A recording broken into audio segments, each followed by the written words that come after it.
Valley FM dans l'émission Fréquence Foot où je suis en compagnie de mon équipe avec Christian Kouka, Coraline, Romain et mon invité du jour Thibaut Leplat, auteur du livre Le Cas Mourinho aux éditions Hugo Sport. Et donc on va continuer un petit peu à parler de toi en tant qu'écrivain.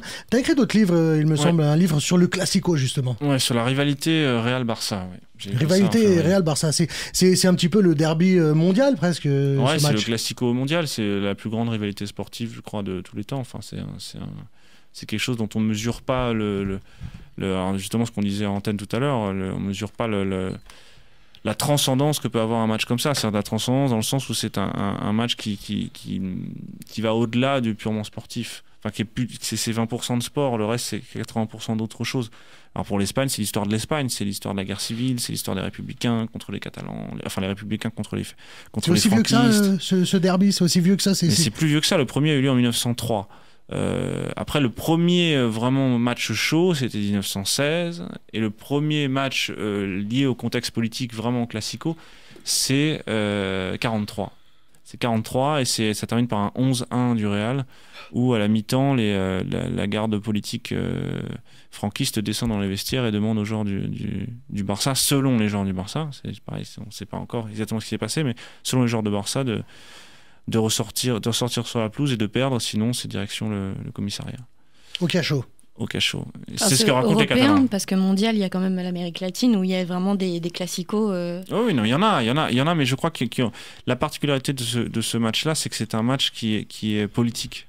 Oui, mais il y en a social. Aussi, j'en avais vu en Europe de l'Est. Oui, non, mais le plus suivi, ça reste. Oui, voilà. C'est 500 millions de téléspectateurs, le Classico. Donc c'est autant que les JO, que la Coupe du Monde.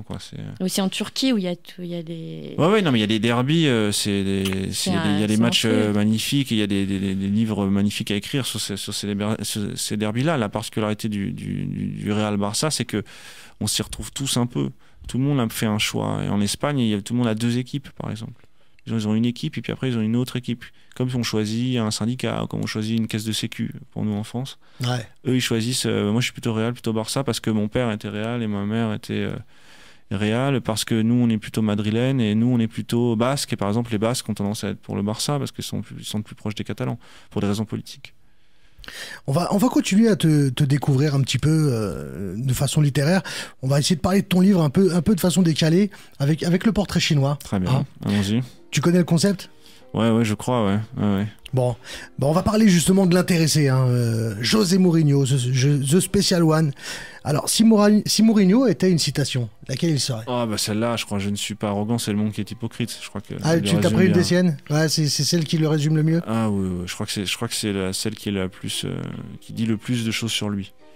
Sa différence entre lui et les autres, moi je suis tout seul, moi contre les autres, moi versus l'humanité. Et en même temps, qui a un peu un fond de vérité aussi. Tu crois que l'adversité, c'est un peu son carburant ? Il la génère, l'adversité. D'ailleurs, quand j'ai écrit ce livre, toute cette question se posait tout le temps.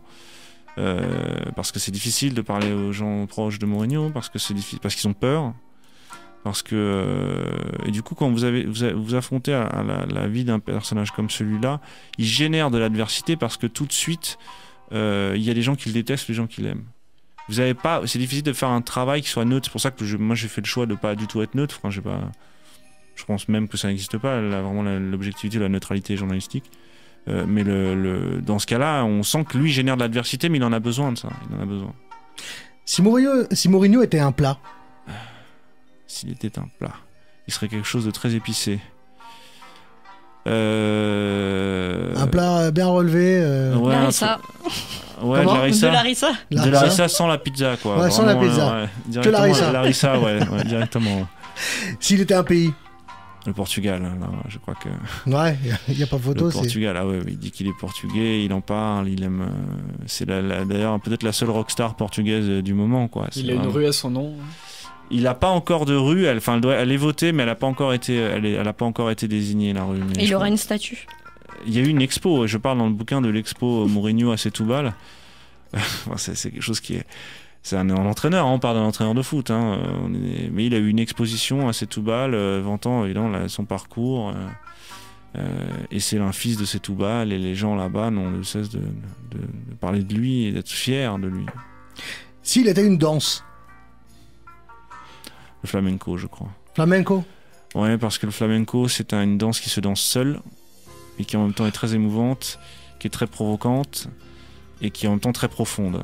Donc je crois que il serait un bon danseur de flamenco. Ouais. Quelque chose de l'ordre de l'envoûtant, quelque chose d'envoûtant. Du caractère, et en même temps, vous savez, une danse qui se danse seule, mais qui touche beaucoup les gens qui la regardent.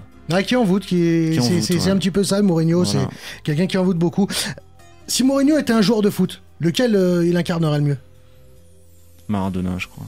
Diego. Ouais, Diego. Ah, une légende. Hein, Diego, bon, moins la drogue, mais Diego sur l'aspect totalement subversif du personnage. Ce serait Diego sans le côté avec plus d'éducation. Ouais. Voilà, avec un Diego plus instruit, plus éclairé, qui aurait un peu plus malin. On va rester dans l'esprit. Si Diego, c'est pas si Diego, c'est si Mourinho était une émission de télé-réalité. X Factor. Ah ouais. Bah ouais, parce qu'il a un talent quand même spécial, quoi. C'est l'émission du Special One, X Factor. Tu crois qu'il la gagnerait si on pouvait mettre des entraîneurs dans l'émission? Oh, il la gagnerait. Il y participerait pas si c'était pas pour la gagner. Si c'était un jour de la semaine. Le dimanche, parce qu'il est très chrétien. Si c'était un philosophe. Nietzsche, le philosophe à coups de marteau, on me dit. S'il était une insulte? Carajo. Il le dit tout le temps. Ah, il utilise. Il dit tout le temps, vous regardez, il le dit tout le temps en portugais d'ailleurs. Toujours. D'accord. Si c'était un chanteur? Ça, c'était pas dans la liste que tu m'as donnée. Le chanteur. C'est la question piège. Un chanteur. Ouais, je sais pas. Ça dépend. Un chanteur de fado. Chanteur de fado, est-ce que j'en connais? T'en connais? Tu connais les chanteurs les hommes, Non, ça peut être un rocker. Ça peut être un rocker, ouais. Je pense que ce serait un rocker. Un rocker mélancolique. Ouais, un Elvis. Voilà. Elvis. Las Vegas, ouais. Ah, moi j'aurais vu plus comme Julio Iglesias, je sais pas, il m'inspire quelque chose dans ce... Ouais, mais il est un peu plus agressif que Julio Iglesias, enfin agressif avec les gens, quoi. Moins amoureux, quoi. Ouais, moins amoureux, plus rock. Si Mourinho était un match? Le match dont on parlait tout à l'heure, ou alors peut-être, si je peux en mettre un autre, je dirais le match de l'Inter à la finale à Madrid. C'est là-dessus que je démarre dans mon livre, c'est là où j'ai assisté à ce match. Pourquoi? Parce que c'est l'Inter champion d'Europe, chose que personne, je crois, sur Terre avait pronostiqué. Ensuite, après avoir éliminé le Barça, après un match épique, match retour, on se souvient tous. Et ensuite, parce qu'il gagne avec un doublé de Milito, Diego Milito qui jouait à Saragosse, personne n'en voulait. Et après, pour les larmes de Materazzi à la fin. Les larmes de Mourinho, même sur le terrain, c'est la première fois qu'il pleurait. Ah, t'en fais référence aussi dans ton livre. Et pour finir, s'il était un but? Le but de Diego. Le but de Diego. De la main. Angleterre. La main, la main ou celui où... La main, je dirais le but de la main. La main, quelque chose d'un peu... Parce qu'il y a Dieu dedans, c'est ça? Ouais, la main de Dieu, et puis il y a un côté un peu subversif, ouais. Eh bien, merci Thibaut de t'être prêté au jeu du portrait chinois. On va terminer l'émission avec notre tradition, le quiz foot.